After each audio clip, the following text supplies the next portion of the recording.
Ernesto acredita ter vencido o jogo ao lado de Sandra, confiante de que o testamento falso o tornará o novo dono da fortuna de paixão. Mas o que ele não imagina é que nas sombras, Túlio e Estela estão prestes a descobrir algo que pode virar tudo de cabeça para baixo.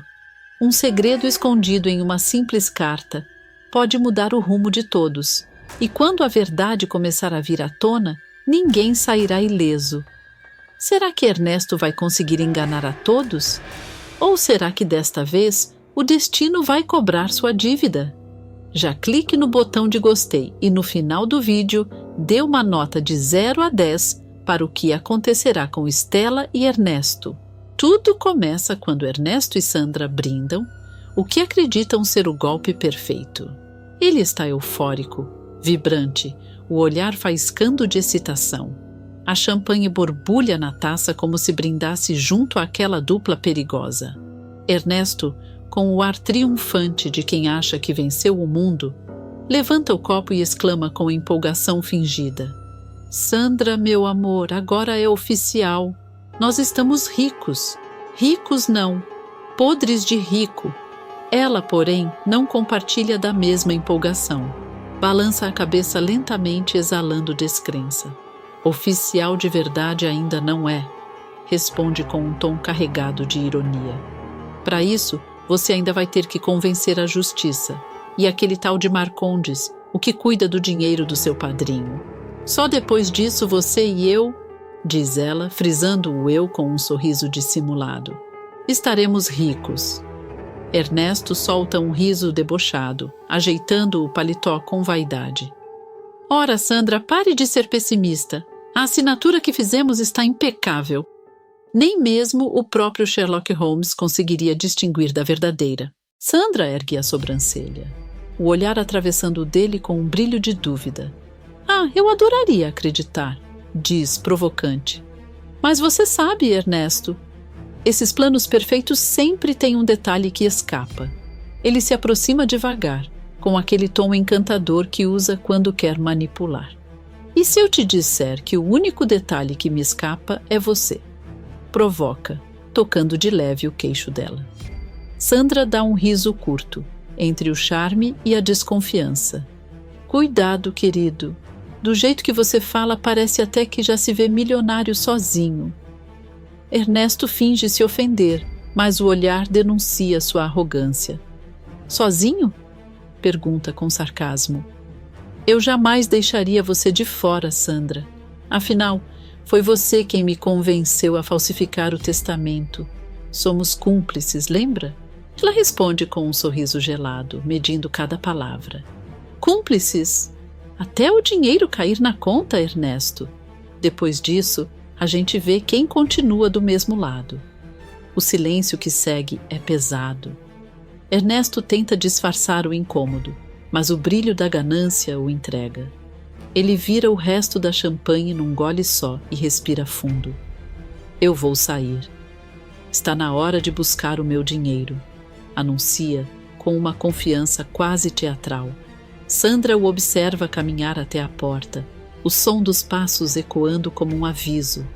Ela leva a taça aos lábios, mas não bebe. Apenas observa, com aquele olhar frio e calculado que Ernesto finge não notar. Quando ele fecha a porta, um sussurro escapa de sua boca. Que a sorte te acompanhe, meu amor. Porque se não acompanhar, eu juro que pulo fora antes do barco afundar. E assim termina o brinde da ambição, com um sorriso de vitória de um lado e o pressentimento da queda do outro. Ernesto não perde tempo. Ajeita o chapéu, desce as escadas como quem pisa num destino já escrito e chega ao cartório com a confiança de quem carrega o mundo no bolso. Ao ver Marcondes segurando uma maleta pesada, os olhos do pilantra brilham como lâminas. Ele sorri largo, estende a mão e pergunta com um ar de dono do universo. Essa, por acaso, é a maleta com meu dinheiro? Marcondes recua um passo, ajeita os óculos e empurra a maleta ligeiramente para trás, num gesto que mistura cautela e prazer em segurar o poder. Responde seco, sem cerimônia. Ainda não sei. Só saberemos depois que eu ler o testamento que você disse estar carregando. Ernesto solta uma risada curta, cheia de desdém contido, e tira do bolso o papel cuidadosamente dobrado. Claro, você tem razão, diz, entregando o testamento com a confiança de quem entrega uma peça de teatro bem ensaiada. Aqui está. Enquanto Marcondes abre o envelope, o ambiente fica tenso como corda esticada. O advogado folheia, examina a assinatura e franze a testa como quem tenta encontrar um nó onde não há. Ernesto observa cada movimento com aquela máscara de serenidade que mal esconde a ganância. Sandra, ausente fisicamente, ronda a cena na imaginação dele. Ele imagina-a aplaudindo a vitória. Marcondes, porém, mantém o rosto impassível, um misto de profissionalismo e cálculo. Vou analisar com calma, diz, e a frase soa tão ambígua que parece prometer tanto liberdade quanto armadilha. Ernesto, por dentro, ferve, por fora, faz um aceno teatral e sorri novamente, convencido de que nada irá impedi-lo de levar a maleta, nem mesmo o olhar frio do advogado. O que Ernesto não imagina é que o destino já começou a mover suas peças muito antes dele entrar no cartório. Dias antes da morte de paixão, uma reviravolta silenciosa se preparava, em meio ao frio dos corredores de um hospital que parecia guardar mais segredos do que remédios. Era noite. O som dos monitores cardíacos misturava-se ao ruído abafado da chuva lá fora. Dr. Lauro, o médico de plantão, caminhava lentamente em direção ao quarto de paixão, o velho senhor acamado que lutava contra o tempo. Carregava nas mãos a prancheta e no rosto o cansaço de quem carrega mais do que responsabilidades. Carregava suspeitas. Ao se aproximar da porta entreaberta, uma voz baixa e debochada corta o silêncio. Uma voz que ele reconhece na hora. Então o dia está finalmente chegando, meu padrinho, diz o intruso, com um tom de ironia que goteja veneno. Lauro paralisa, inclina-se levemente e, por uma fresta na janela de vidro, confirma o que teme. Ernesto. O mesmo Ernesto que sempre aparecia ali com presentes e sorrisos ensaiados. O mesmo que todos diziam ter se redimido. O médico sente um arrepio percorrer a espinha. Murmura para si com a expressão grave. Ernesto, o que você está fazendo aqui a essa hora? Por um instante, ele hesita. Sua ética o segura pelo colarinho. Ele não deveria escutar conversas particulares. Mas algo dentro dele diz que há algo profundamente errado. Ele respira fundo, apaga a lanterna do celular e se mantém escondido, observando pela sombra da porta. Lá dentro, Ernesto se inclina sobre o leito, o olhar frio e satisfeito. Eu achei que precisaria dar um empurrãozinho para acelerar as coisas, mas no fim, seu coração podre já fez questão de falhar sozinho, diz, com um sorriso que não combina com o ambiente. Paixão dorme, frágil inconsciente da serpente que sussurra ao seu lado. Ernesto ri baixo, um riso curto, sinistro, quase um sussurro de vitória. E para todos que duvidaram de mim, saibam que eu venci. Tudo o que precisei fazer foi me fingir de bonzinho para você achar que mudei. Logo eu, bonzinho, ironiza, fazendo uma pausa dramática, como se esperasse aplausos de um público invisível. Do outro lado da porta, Lauro sente o sangue ferver. A cada palavra do pilantra, o semblante do médico endurece. Ele segura firme a prancheta, como se fosse conter a própria indignação. Ernesto ajeita o terno, olhando para o velho com desprezo. Não foi fácil trabalhar honestamente, mas agora já chega. Espero que morra o quanto antes para me facilitar a vida e me deixar rico. Ele se levanta devagar, passa a mão no bigode e lança um último olhar para o corpo imóvel de paixão. Um olhar de quem se despede, não com tristeza, mas com alívio. Lauro rápido se afasta para o canto do corredor, evitando ser visto. Segura a respiração até ouvir o som dos sapatos de Ernesto ecoando no chão de azulejo. Quando o silêncio volta a dominar o ambiente, o médico finalmente exala o ar que prendeu. Então é isso, murmura com o olhar fixo na porta. Ernesto estava enganando o pobre paixão esse tempo todo.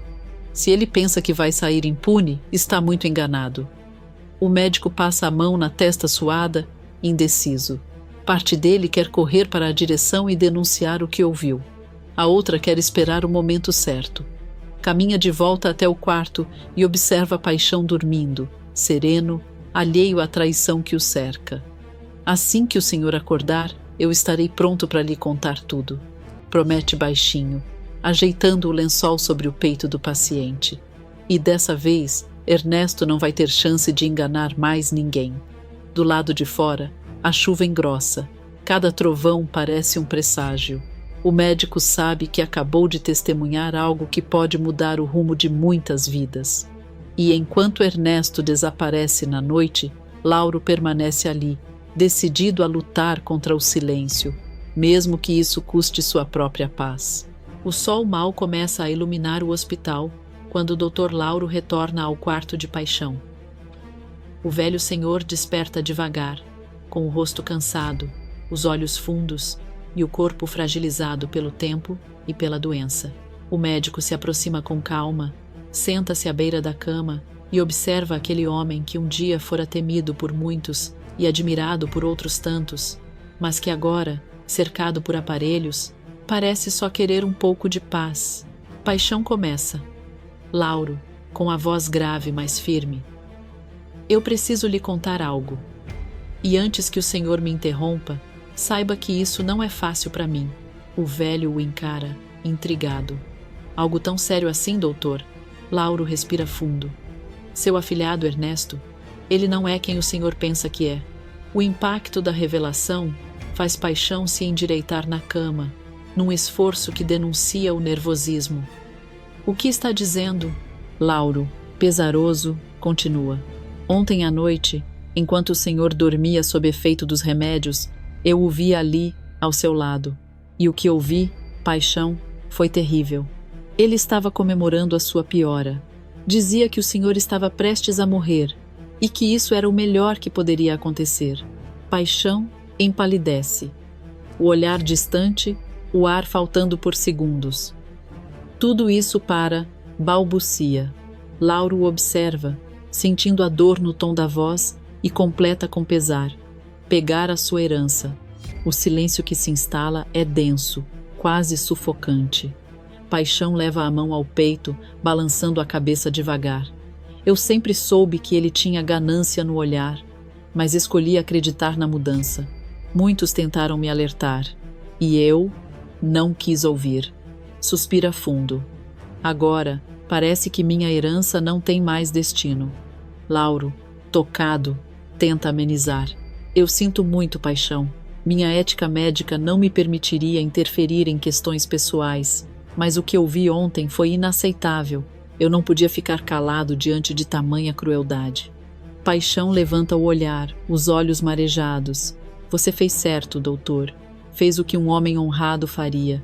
Por alguns segundos, os dois permanecem em silêncio. O tic-tac do relógio de parede parece marcar o tempo que resta. Então, com a voz trêmula e resignada, Paixão pergunta: Doutor, o senhor conhece alguém digno? Alguém que usaria bem o dinheiro que construí, que faria o bem, que daria valor ao que a vida me deu? Lauro pensa. Passa a mão no queixo, os olhos vagando como quem busca entre lembranças um nome que valha a confiança de um moribundo. Até que, finalmente, um sorriso discreto brota em seu rosto. Na verdade, sim. Eu conheço alguém.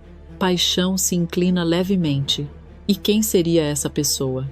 Uma enfermeira que trabalha aqui no hospital. O nome dela é Estela.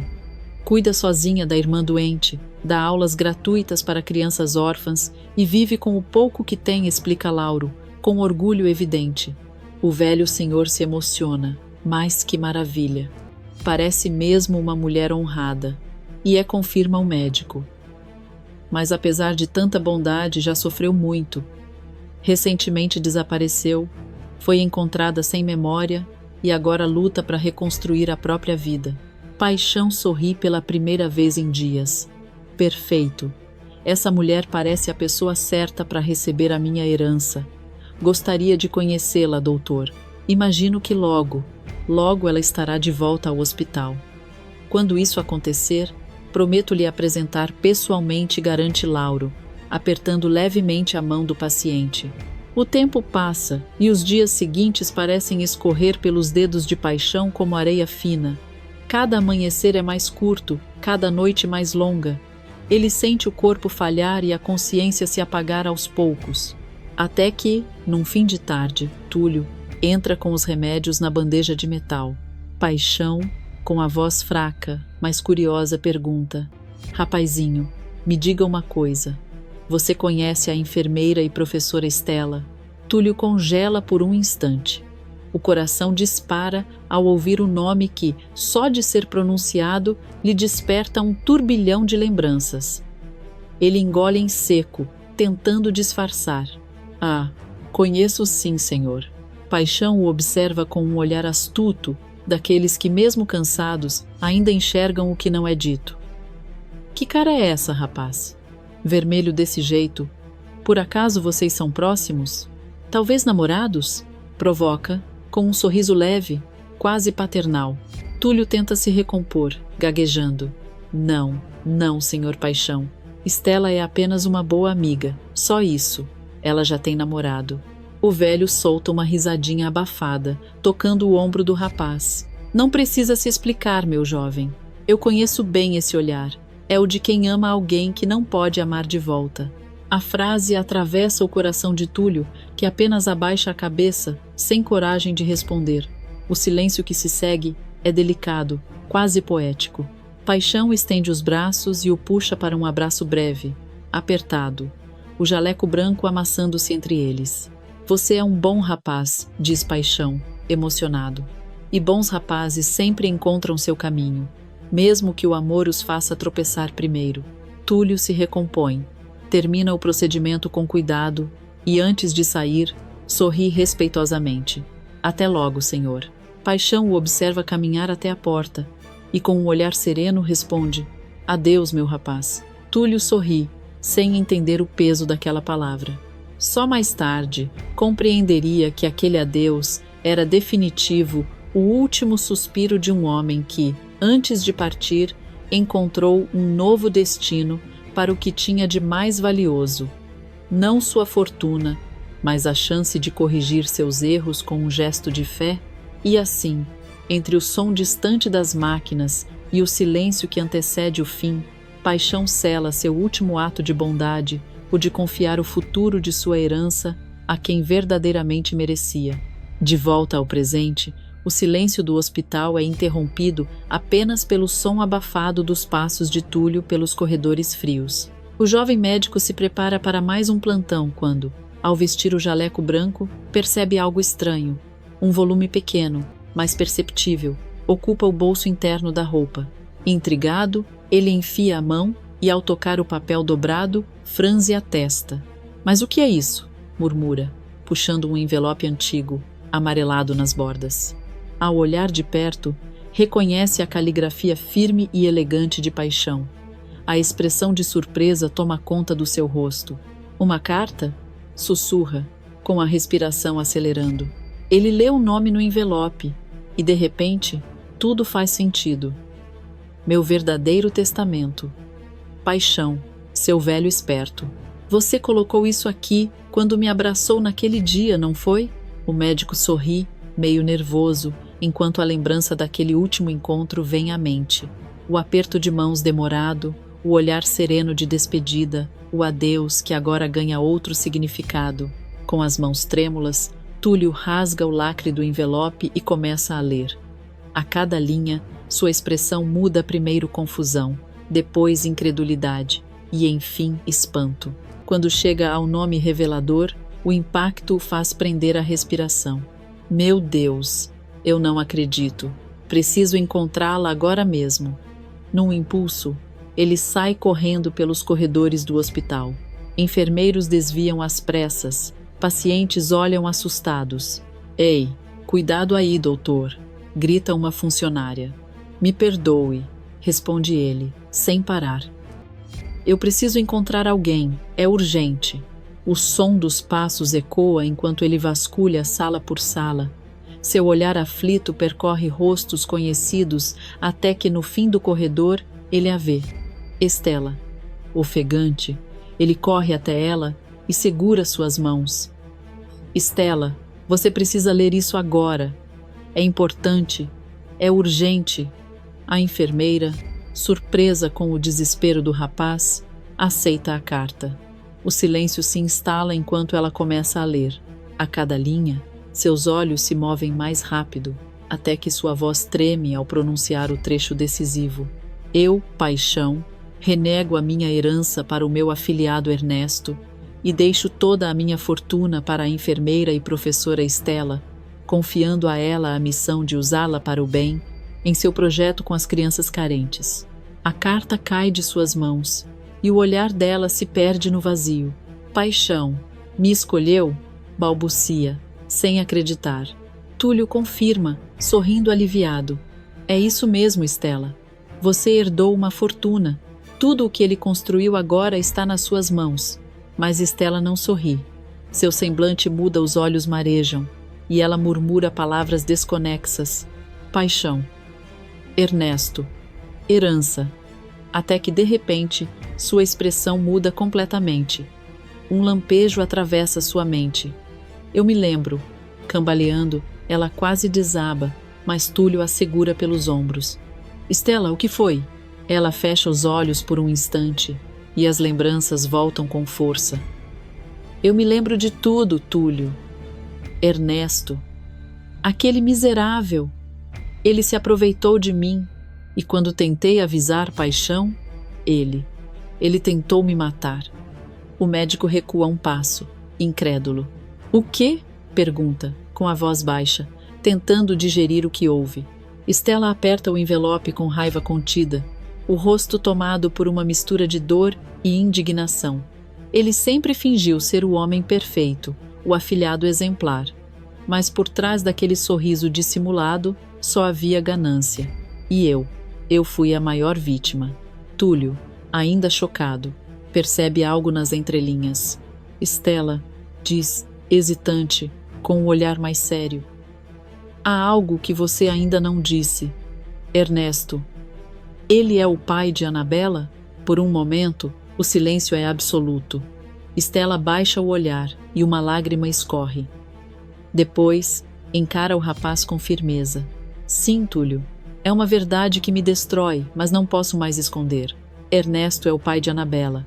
Ele me enganou, me usou e depois quis apagar qualquer rastro do que fez. A revelação o atinge como um soco. Túlio fecha os olhos, respira fundo e com voz firme diz: então ele precisa pagar, e você não vai enfrentar isso sozinha. Estela, ainda abalada, tenta se recompor. Não podemos deixar que ele vença.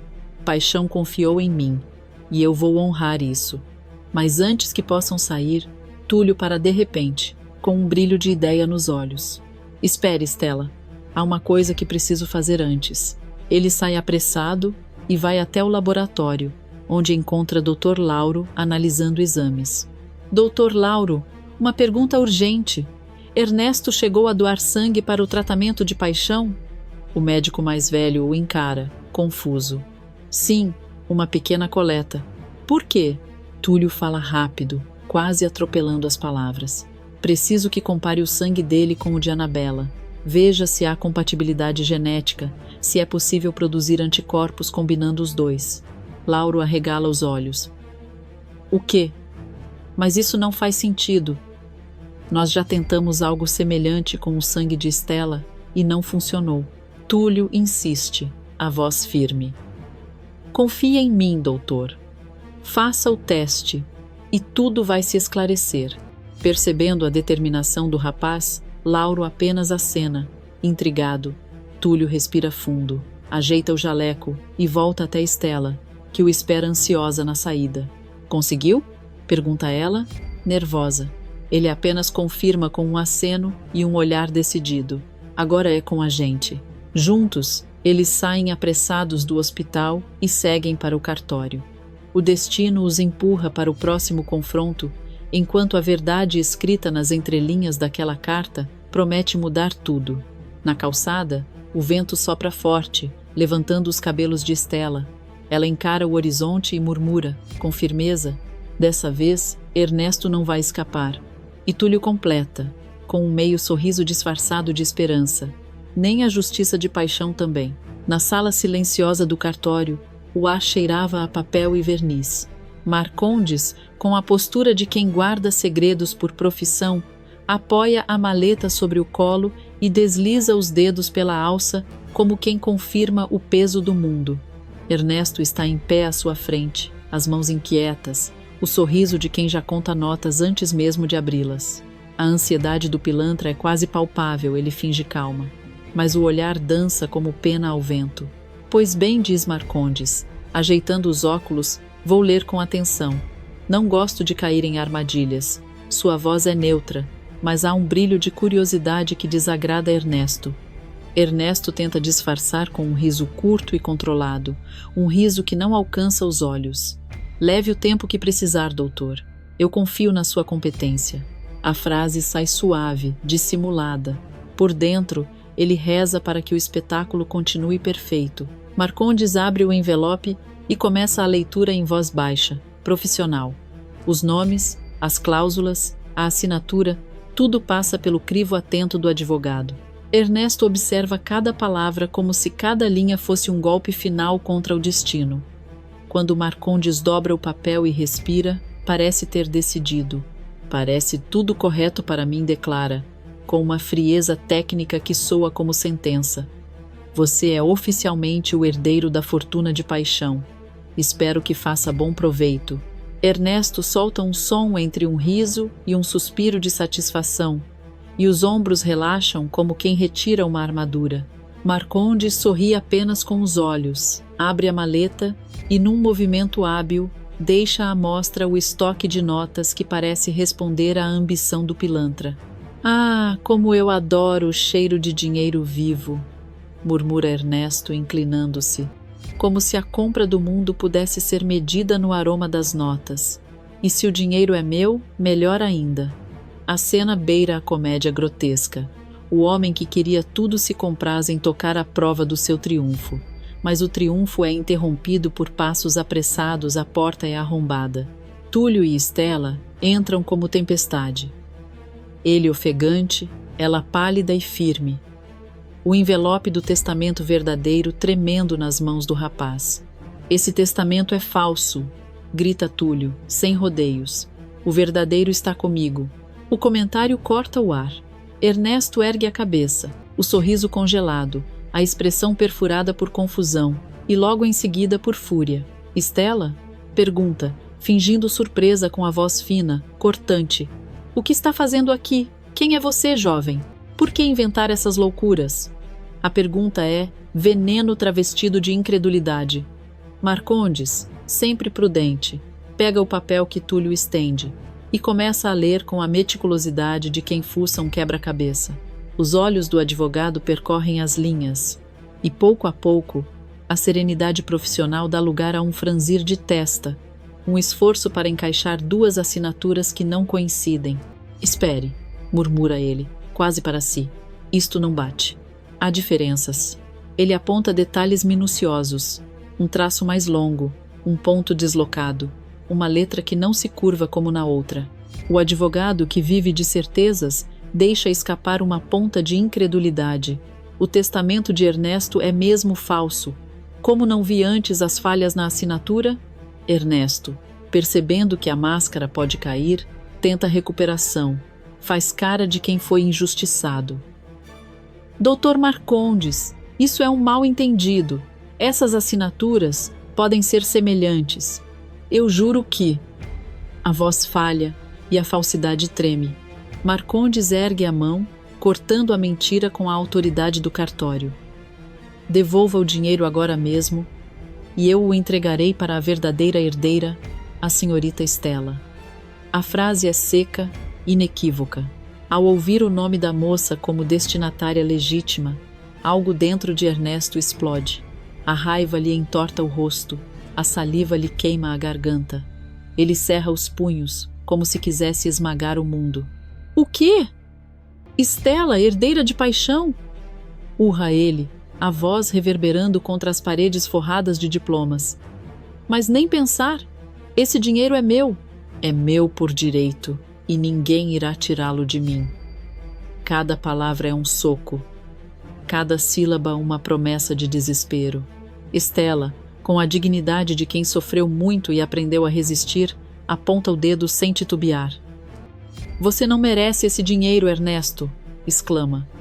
Não depois de tudo que fez a mim, não depois de tentar apagar memórias e corações. Com tanto poder assim, o que você fará? Comprar mais crueldade? Mais mentiras?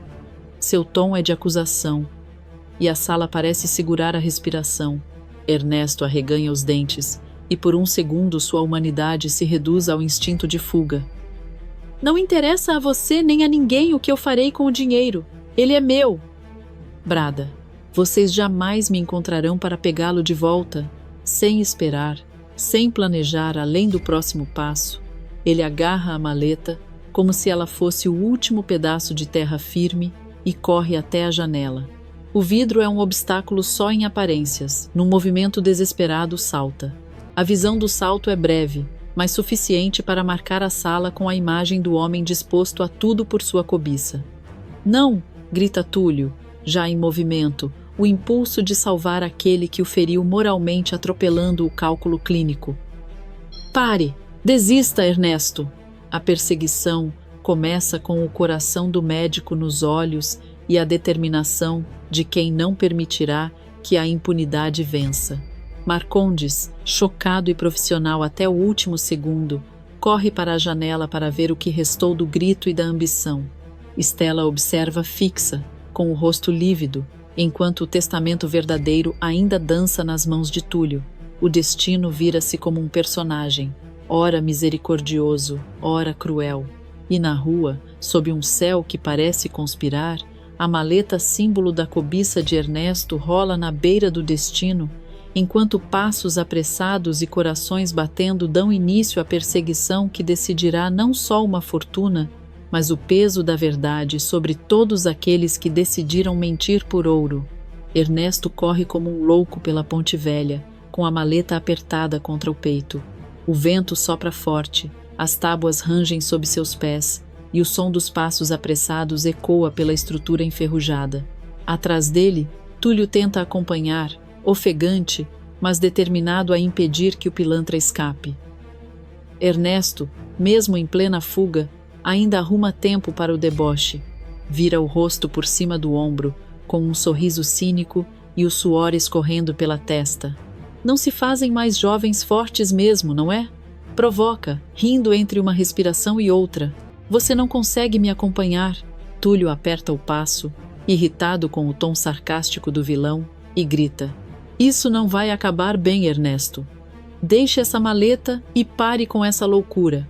Mas Ernesto apenas ri, zombando. Loucura é desperdiçar uma fortuna dessas nas mãos erradas. Eu trabalhei demais para chegar até aqui, garotinho. O destino, porém, parece não gostar de arrogância. Em um instante de descuido, Ernesto pisa em falso. O salto ressoa oco sobre a madeira úmida e o pilantra perde o equilíbrio. O riso se desfaz, o corpo se desequilibra e ele cai, ficando pendurado pela beirada da ponte, segurando-se com o desespero de quem teme mais a pobreza do que a morte. O vilão tenta alcançar a maleta, que escorrega a poucos centímetros de suas mãos, balançando perigosamente à beira do abismo. O olhar dele se enche de desespero e cobiça. A maleta! Meu dinheiro! Murmura, com os dedos tremendo. Túlio corre até ele, o coração acelerado. Apesar de todo o ódio que sente pelo homem, seu instinto de médico fala mais alto. Ele se ajoelha na beirada e estende a mão, gritando: Vamos, Ernesto! Segure minha mão! O vilão, suando frio, o encara com desconfiança. Sua voz sai trêmula, mas carregada de veneno. Você acha que eu cairei nessa? Está fingindo para roubar o que é meu. Está ouvindo o que diz? Retruca Túlio, com firmeza e incredulidade. A queda é grande. Você não vai sobreviver se continuar aí. Ernesto solta uma risada rouca, insana, quase histérica. Eu prefiro morrer tentando do que viver sem um tostão. Túlio sente um arrepio percorrer o corpo. A voz do vilão é fria, cega pela ganância. Ele tenta alcançá-lo de novo. Não faça isso, Ernesto. Mas o pilantra ignora o aviso. Com um movimento brusco, tenta agarrar a maleta. Ela escorrega, e junto com ela, seus dedos perdem a força. Em um segundo de puro desespero, Ernesto solta um grito. Ah, maldição! Ecoa no vazio, antes de desaparecer na escuridão abaixo. O som do impacto é seco, e o silêncio que segue é quase sufocante. Túlio fica paralisado, observando o vazio onde o homem estava segundos antes. O vento sopra forte, levando consigo a última risada de Ernesto. O vilão morre sem o dinheiro, sem glória, e com as mãos vazias, símbolo cruel da própria cobiça. Respirando fundo, Túlio se levanta e pega a maleta, que milagrosamente ficou presa entre as tábuas. Com passos pesados, volta. Quando chega, encontra Estela à espera, aflita. Ele ainda tenta encontrar as palavras certas para contar o que aconteceu, mas antes que possa abrir a boca, Lauro surge correndo, suado e ofegante. Túlio! Estela! Que bom que os encontrei! Diz, quase sem fôlego. Túlio, você estava certo. O teste com o sangue de Ernesto deu certo. Já estamos produzindo os anticorpos para a doença de Anabela. Nós vamos conseguir curar sua irmã, Estela. Estela arregala os olhos, sem acreditar no que ouve. O quê? Vocês estão falando sério? Mas como isso é possível, Túlio? Eu achei que não havia mais esperança. O médico, ainda abalado com o que viveu, explica. As chances eram mínimas, mas quando você me contou que Ernesto era o pai de Anabela, pensei nos tratamentos genéticos. Testamos o sangue dele e o resultado foi surpreendente. Estela, emocionada, leva as mãos ao rosto. Lágrimas caem, uma mistura de alívio e gratidão. Ela se aproxima e o abraça com força. Você salvou a vida da minha filha. E a minha também, Túlio. Ele tenta disfarçar a emoção com um leve sorriso tímido. Eu só fiz o que precisava ser feito, Estela. Mas Estela, tomada pela intensidade do momento, segura o rosto dele e o beija. Um beijo cheio de paixão, de tudo que ficou preso entre eles por tanto tempo. Quando se afasta, declara com a voz embargada: Eu te amo, Túlio. E ele, ainda atordoado com o peso das últimas horas, apenas responde com um olhar. Um olhar que diz tudo, misto de amor, respeito e alívio. Enfurecida com o casamento de Dita e Candinho, Zulma entra em casa como uma tempestade prestes a desabar. Os olhos faiscam de raiva, o rosto está tomado por um misto de fúria e humilhação. O som distante dos sinos da igreja parece zombar dela, e cada badalada é um lembrete cruel de que perdeu o homem que acreditava controlar. As crianças, sentadas na sala, brincam sem imaginar a fúria prestes a cair sobre elas. Vocês não vão para casamento algum, dispara Zulma, cruzando os braços com um olhar de quem não admite réplica. Estão de castigo, e bem merecido. O silêncio pesa no ar. Samir, tentando entender a explosão repentina, ergue o rosto, com os olhos marejados e a voz trêmula. Mas o Candinho disse que... Antes que termine, Zulma o interrompe com um grito que ecoa pelas paredes. Eu não quero saber! Berra dissimulada, tentando esconder o verdadeiro motivo de sua raiva. Aqui quem manda sou eu. Ela dá um passo à frente, como uma fera prestes a atacar. Por culpa de vocês, eu perdi o amor da minha vida. Grita, o tom carregado de ressentimento. Se eu não tenho mais amor, me resta só o ódio, e ele vai todo para vocês. As crianças se entreolham assustadas.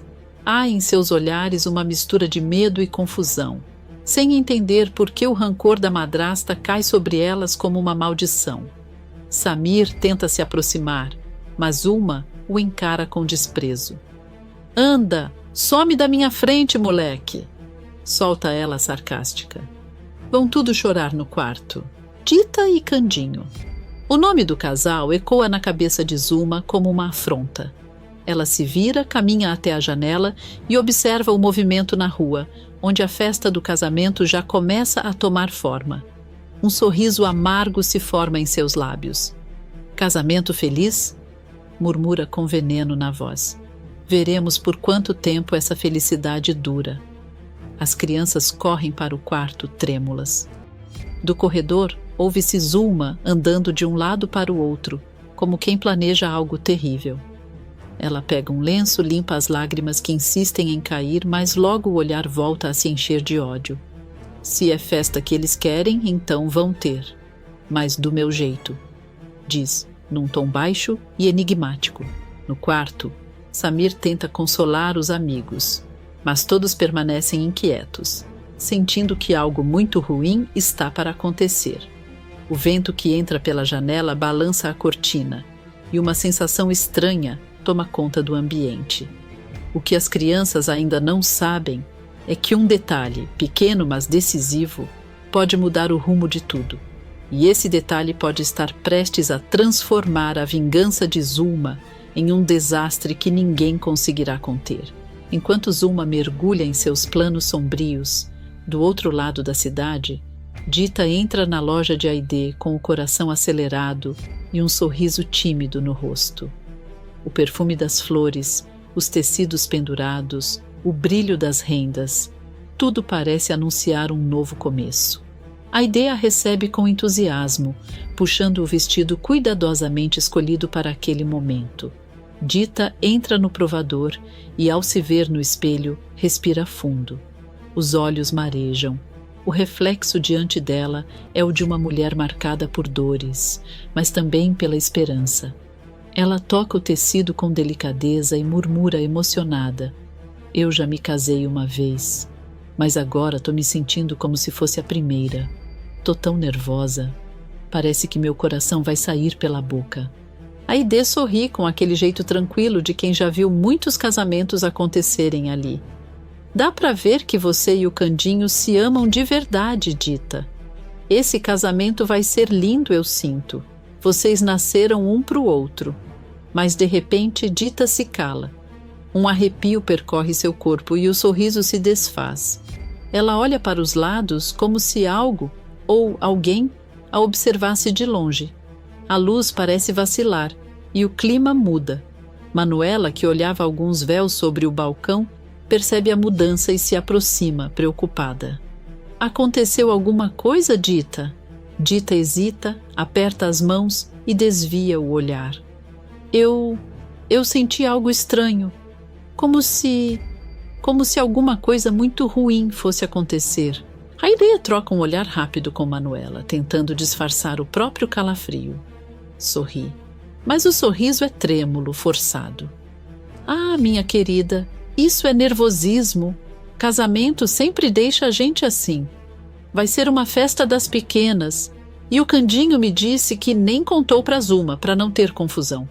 Fala com um tom calmo, tentando afastar o medo do coração de Dita. Mas Dita continua inquieta. Os olhos se perdem no vazio. Se você está dizendo, Aidê, eu acredito... Responde com a voz baixa e distante. Só que essa sensação não quer ir embora. É como se algo ruim estivesse rondando. Manuela, com um leve sarcasmo, tenta quebrar o clima pesado. Ai, minha sobrinha, para com isso. Daqui a pouco você vai dizer que viu uma sombra no espelho. Dita força um riso, mas a expressão continua séria. Não é bobagem, minha tia. O coração de mulher sente quando alguma coisa está errada. Aidê, desconfiada, observa Dita pelo espelho, tentando entender se aquilo é apenas ansiedade ou se há algo mais por trás. Um arrepio percorre novamente a espinha de todas. O sino da igreja ao longe volta a soar e Dita fecha os olhos, como se aquele som fosse um aviso. Eu só espero, diz ela, com voz trêmula, que esse vestido não seja lembrado por outra coisa além da felicidade. O clima se torna denso e até o ar parece pesar dentro da loja. Manuela tenta mudar de assunto, pedindo para Aidê buscar o véu, mas Dita permanece ali, imóvel, encarando o próprio reflexo como quem tenta decifrar um presságio. Entre rendas e suspiros, uma certeza silenciosa se instala. Algo está para acontecer. E Dita, mesmo sem saber, talvez já tenha sentido o toque da tragédia se aproximando. No orfanato, o ar parece pesado, como se até as paredes pressentissem o que estava por vir. Zuma anda de um lado para o outro, tomada por uma fúria que parece crescer a cada segundo. O som dos saltos dela ecoa no chão de madeira, como marteladas de raiva. Zenaide observa de longe, nervosa, tentando escolher as palavras certas antes de se aproximar. Patroinha, diz ela com cautela, a voz suave, quase temendo despertar um monstro precisa de alguma coisa. Zuma gira rapidamente, o olhar faiscando de ódio. Preciso sim. Preciso acabar com aquele casamento ridículo, grita, com o rosto vermelho e o semblante transtornado. Onde já se viu? O Candinho se casar com outra e ainda ter a coragem de convidar os anjinhos escondido de mim? Zenaide engole seco, tentando manter a calma. Dá um meio sorriso disfarçado, com um toque de sarcasmo para aliviar o clima. Ora, patroinha, não é segredo para ninguém que a senhora e a Dita não se suportam. E ainda por cima, as duas disputando o mesmo homem. Convenhamos, seria um milagre a senhora ser convidada. Zuma se aproxima dela lentamente, o olhar frio e calculista. Eu posso não ter sido convidada, Zenaide, mas eu vou aparecer. Fala em tom baixo, dissimulado, quase um sussurro venenoso. E vou mostrar para aquela Dita que Zuma não sabe perder. O sorriso que se forma nos lábios da vilã é inquietante. Há algo de diabólico em sua calma repentina. Ela se vira, ajeita o cabelo e finge serenidade. Mas seus olhos denunciam o que está por dentro. Um plano sombrio, prestes a nascer. Zenaide, desconfiada, decide se afastar. Sabe que quando a patroinha começa a falar baixo é porque a raiva virou perigo. Caminha até o quarto das crianças, onde Samir, Jasmim e Denguinho brincam sem imaginar a tempestade que se arma. Eu acho bom vocês não saírem daqui hoje, diz Zenaide, já batendo palmas para chamar atenção. A patroinha está soltando fogo pelas ventas. As crianças param e se entreolham, assustadas. Samir, o mais curioso, se aproxima. Mas a gente quer ir no casamento. Retruca, franzindo a testa. Jasmim, com a voz doce, concorda. Ele falou que vai ser uma festa bonita, com bolo e tudo. Denguinho, o menorzinho, junta as mãos, com os olhos brilhando. Por favor, dona Zenaide, a gente quer muito ir. A gente prometeu pro Candinho. Zenaide suspira fundo, dividida entre o medo da patroa e o carinho que sente pelas crianças. Senta-se na beirada da cama e fala, tentando convencer a si mesma. Tá bom. Eu acho que vai ser bom a gente ir. Vai que a patroinha, vendo vocês felizes, desiste dessa ideia maluca de acabar com a festa, não é? Mas as palavras saem sem convicção. Zenaide força um sorriso, enquanto por dentro sabe que Zuma não é mulher de desistir. Ao contrário, cada obstáculo parece acender ainda mais o fogo dentro dela. Do outro lado da casa, Zuma observa pela janela, de braços cruzados, com aquele olhar que mistura inveja, rancor e um prazer cruel. Murmura para si mesma, com ironia. Eles acham que podem me esconder a felicidade. Mas ninguém esconde nada de mim. Seu sorriso se transforma em algo frio, ameaçador. O vento entra pela janela, balança as cortinas e apaga a vela acesa do orfanato. O que Zenaide nem imagina é que sua decisão, tomada com boas intenções, será o estopim do desastre. Levar as crianças para a festa não vai acalmar, Zuma vai acender nela uma fúria ainda maior. E quando essa mulher decide agir, ninguém está a salvo. Enquanto Zuma trama seu plano no orfanato, do outro lado da cidade, o clima é bem diferente. Candinho caminha de um lado para o outro, inquieto, tentando se concentrar nos preparativos do casamento, mas a sombra do passado ainda o persegue. No estábulo de Policarpo, ele desabafa com Asdrúbal, o amigo fiel que sempre tenta colocar juízo em sua cabeça. Eu achava que Azuma era boa gente, Asdrúbal, diz Candinho, coçando a nuca, com um ar de arrependimento. mas na verdade ela fez de tudo para me separar da Dita. E ainda por cima, ela não é tão boa com as crianças quanto eu costumava pensar. Como é que eu pude acreditar nela? Asdrúbal apoia o cotovelo na bancada, observando o amigo com aquele olhar misto de pena e ironia. Mas, Candinho, as crianças tentaram te alertar, lembra? Principalmente o Samir. Ele vivia tentando abrir seus olhos. Você é bom demais, rapaz, mas às vezes a bondade te deixa cego. Candinho suspira, com um sorriso amargo. Eu não queria acreditar, Asdrúbal. Eu achava que Azuma podia mudar, que talvez fosse boa de verdade. Fala, com a voz embargada. E eu confiei nela. Confiei nas palavras bonitas, no jeito doce, mas era tudo fingimento. Asdrúbal solta uma risada curta, com um tom sarcástico. Fingimento? Aquela mulher é mestra nisso. Sabe usar lágrima como quem usa perfume. Espalha quando quer convencer. Mas o mais importante é que você logo vai estar casado com a Dita, e essa Azuma vai virar só lembrança. Candinho se volta para ele, com o olhar preocupado. Não vai ser tão simples não, responde, firme. Ela vai continuar cuidando das crianças. E se ela resolver descontar nelas o que sente por mim e pela Dita?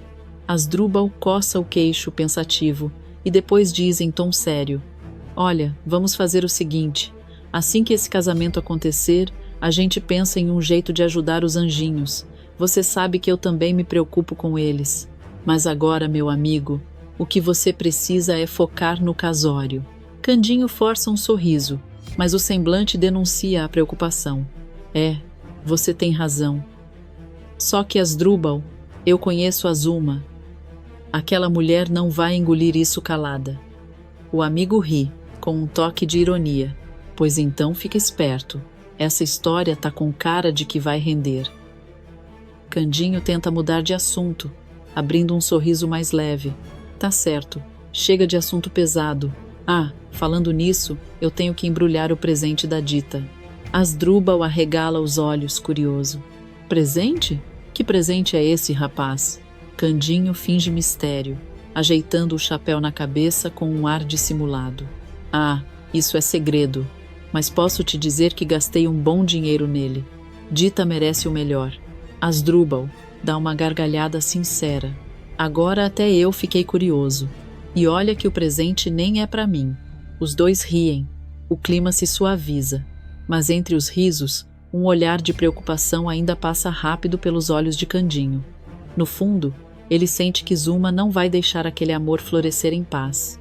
O vento sopra forte, levantando o pó do chão, e um pássaro pousa na janela, batendo as asas de maneira inquieta, um sinal quase imperceptível de que a tempestade ainda não passou. Candinho observa o céu escurecer ao longe e, mesmo tentando disfarçar, o pensamento insiste em voltar para o mesmo ponto, Zuma. Asdrúbal percebe o silêncio do amigo e tenta quebrar o clima pesado com uma pitada de humor. Vai, meu amigo, termina logo esse embrulho. Se a Dita te ver com essa cara, vai pensar que você está se casando com Azuma, e não com ela.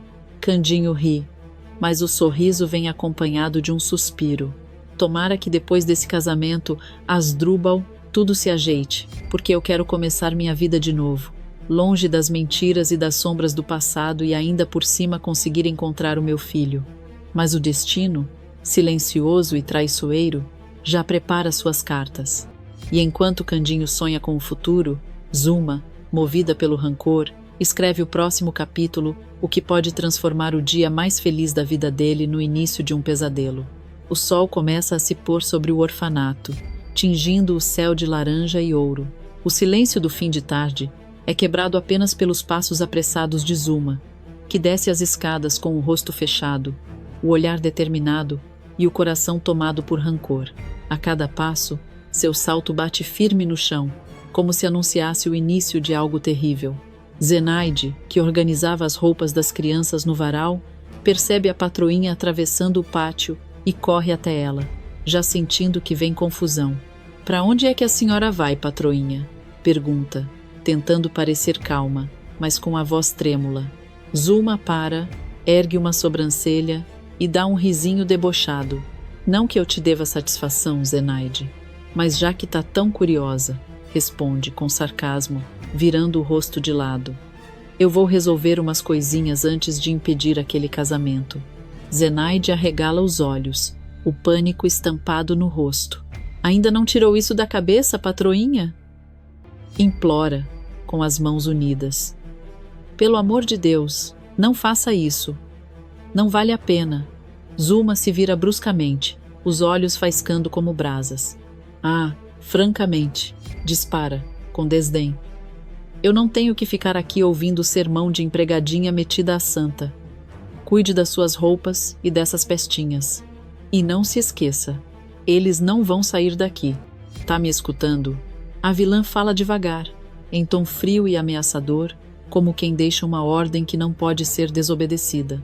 Depois, dá meia volta e sai pela porta com passos firmes, o som do salto ecoando até desaparecer no portão. Assim que a porta se fecha, Zenaide leva a mão ao peito e respira fundo. O medo dá lugar à decisão. Ela sobe as escadas num fôlego só, o coração acelerado, e invade o quarto das crianças. Rápido! Grita, trancando a porta atrás de si. Coloquem as roupas de festa, não temos tempo. As crianças se levantam assustadas. Jasmin pergunta, com os olhos arregalados: mas a dona Zuma deixou a gente ir? Zenaide tenta disfarçar o nervosismo, mas a voz sai trêmula. Deixou sim. Agora vamos, antes que ela mude de ideia. Samir, desconfiado, encara a mulher por um instante. Tá mentindo, né, dona Zenaide? Ela solta um sorriso forçado, tentando manter o controle. Mentindo? Eu? Claro que não, menino. Agora anda logo, veste esse terno. As crianças correm até o travesseiro e puxam dali os terninhos e os vestidos, cuidadosamente escondidos. Em poucos minutos, estão prontos, ajeitando os cabelos diante do espelho rachado. O quarto se transforma num redemoinho de vozes, risadas nervosas e passos apressados. Zenaide, ainda aflita, faz a contagem deles como uma professora em dia de excursão. Samir, Jasmin, Denguinho. Todos prontos? Pergunta, olhando para cada um com carinho e medo ao mesmo tempo. Então vamos. Mas em silêncio. Ela abre a porta devagar, olha o corredor vazio e sinaliza com a mão para que a fila se forme. As crianças saem em fila indiana, o coração batendo forte, tentando abafar as risadinhas nervosas. Anda, anda, que se a patroinha voltar a gente tá perdido, sussurra Zenaide, empurrando-os pela porta dos fundos. Do lado de fora, o vento sopra forte, balançando as árvores. Zenaide segura as mãos das crianças e começa a caminhar apressada pela rua de terra, olhando para trás a cada esquina, temendo ver Zuma surgir das sombras. Para onde a gente vai, dona Zenaide? Pergunta Denguinho, ofegante. Ela força um sorriso, mesmo suando de preocupação. Para um lugar onde vocês deviam estar desde o começo. As crianças sorriem, cheias de alegria, sem imaginar que aquele gesto inocente pode acender a fúria de uma mulher que já perdeu tudo, menos o desejo de vingança.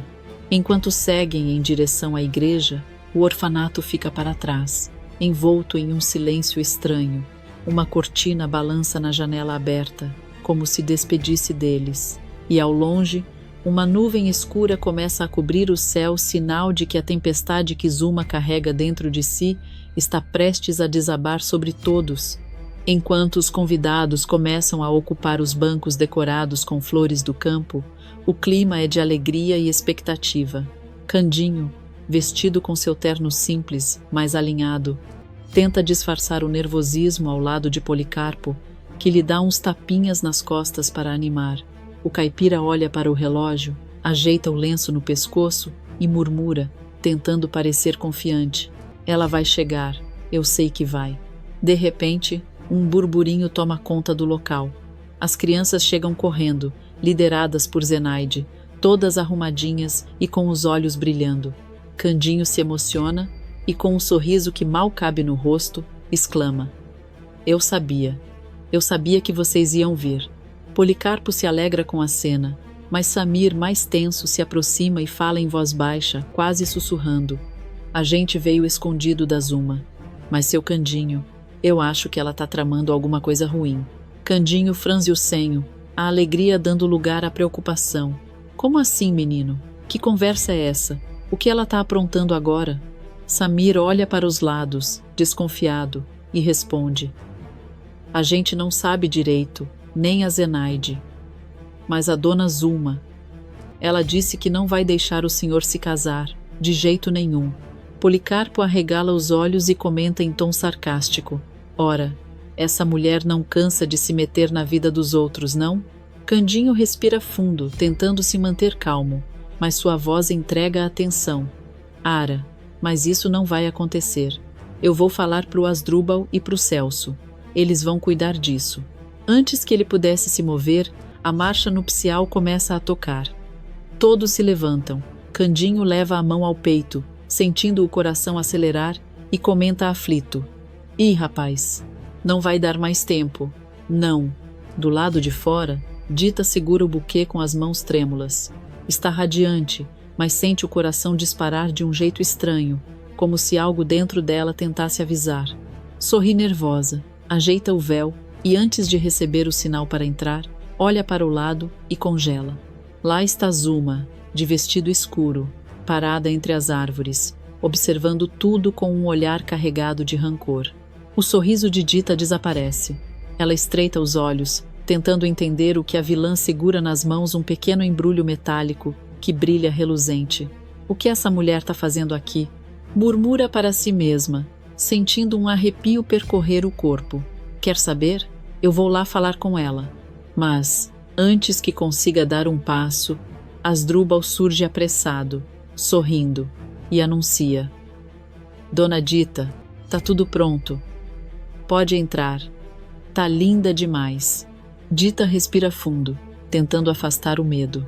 Força um sorriso e caminha pelo corredor, enquanto os olhares se voltam para ela. A música segue, mas o coração da noiva pulsa como um tambor. De repente, a lembrança do pressentimento de Manuela vem à mente, e ela sente um calafrio. No altar, Candinho a observa, maravilhado, mas, à medida que ela se aproxima, o semblante dele muda. Ele começa a olhar para os lados, inquieto, como se sentisse a presença de algo errado. Policarpo percebe e cochicha: o que foi, Candinho? Tá vendo assombração, é? Candinho responde baixo, desconfiado: não sei, mas tô sentindo um negócio esquisito, como se tivesse alguém aqui que não devia. Dita chega ao altar, e por um instante os dois trocam um olhar de pura ternura, mas logo ambos desviam os olhos, atentos aos murmúrios que começam entre os convidados. Alguns cochicham, outros olham para o fundo da igreja, procurando entender o desconforto que paira no ar. O celebrante tenta manter a cerimônia. Sua voz soa firme, mas o ambiente parece pesado. Estamos aqui reunidos para celebrar a união de Candinho e Dita.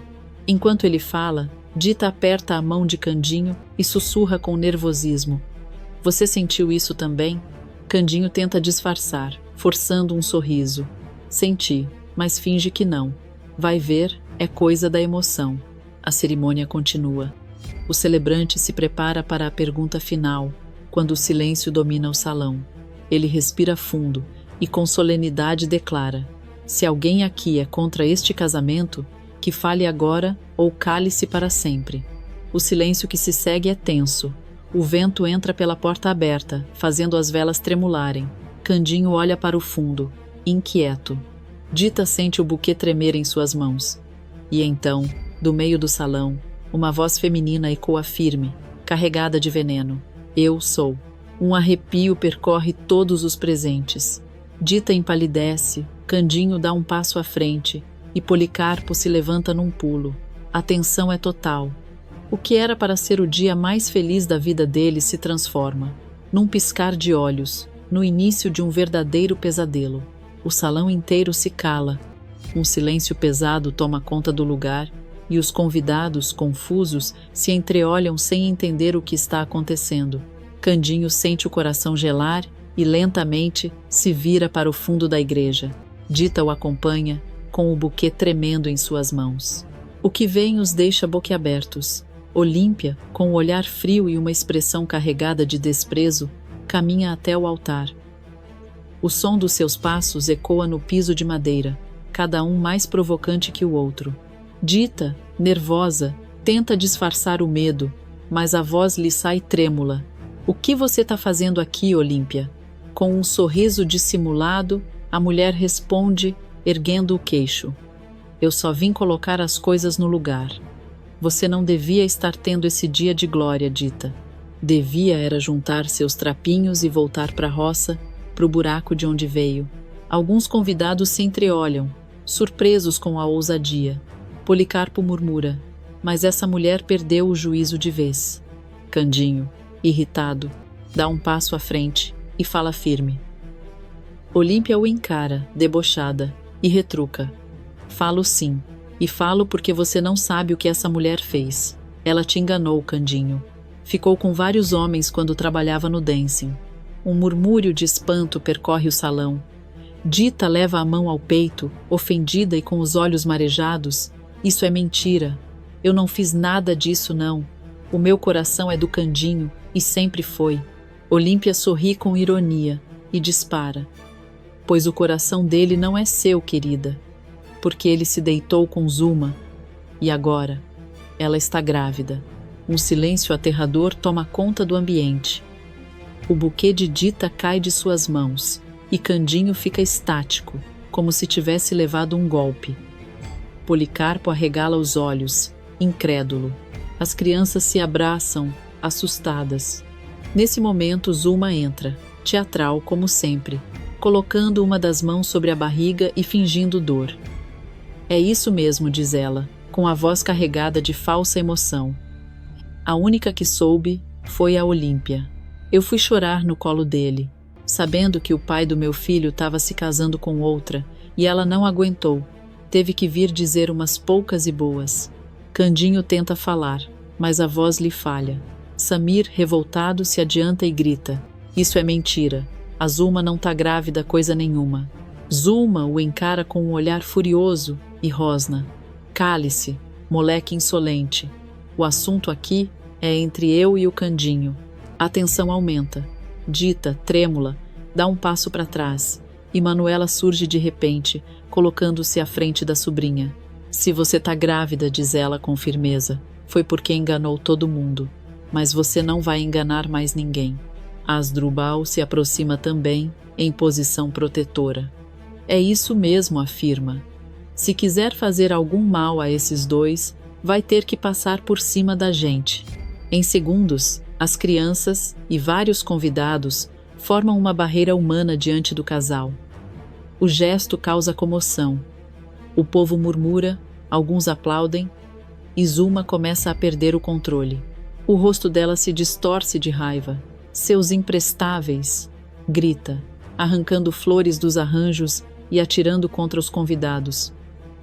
Eu vou acabar com todos vocês. Mas antes que pudesse continuar, uma voz serena, firme e conhecida ecoa da entrada. Zuma, chega. Todos se viram. Carmen surge, imponente, usando um vestido simples, mas com um olhar que transborda autoridade. Zuma empalidece. O que você está fazendo aqui? Pergunta, tentando manter a pose. Achei que estava naquele sítio, longe daqui. Carmen se aproxima lentamente, encarando-a com desdém. Eu vi nas cartas o que você planejava fazer. Até mentir que estava grávida. Um burburinho toma conta da igreja.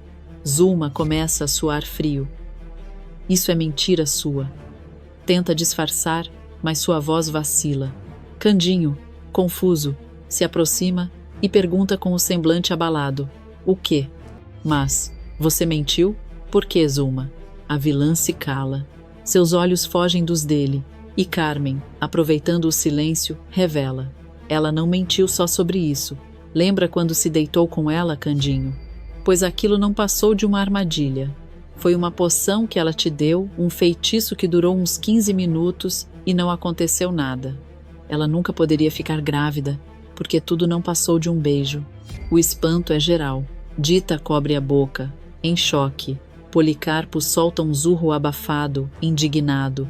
Carmen continua, firme. E não foi só isso. O Policarpo foi preso por culpa dela.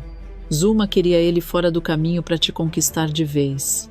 Zuma grita, descontrolada, sua traidora, traidora, e avança em direção a Carmen, mas é contida pelos convidados, que agora estão completamente contra ela.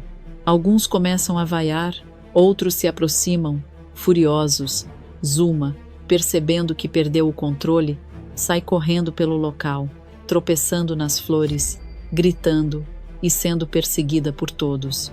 O véu de Dita se solta e voa no ar, enquanto Zuma desaparece porta afora, em meio à confusão. Candinho respira fundo, tentando entender tudo.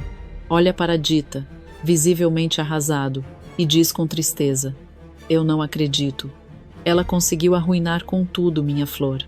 Mas Dita, ainda emocionada, segura a mão dele e retruca com doçura e firmeza: "Não conseguiu não. O celebrante ainda está aqui, e só falta a gente dizer o sim." Candinho olha para ela, os olhos marejados. A música recomeça, suave, e o público, agora comovido, aplaude. Os dois se olham, e Candinho, tomado pela emoção, a beija com ternura. O celebrante, sorrindo, abençoa o casal diante de todos.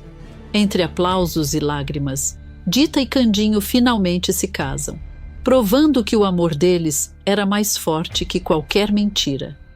E enquanto o sino da capela toca, Zuma, do lado de fora, observa de longe, com os olhos marejados e o coração em chamas. A vingança que ela jurou ainda não acabou. E todos ali sentem que aquele casamento foi apenas o começo de uma nova batalha.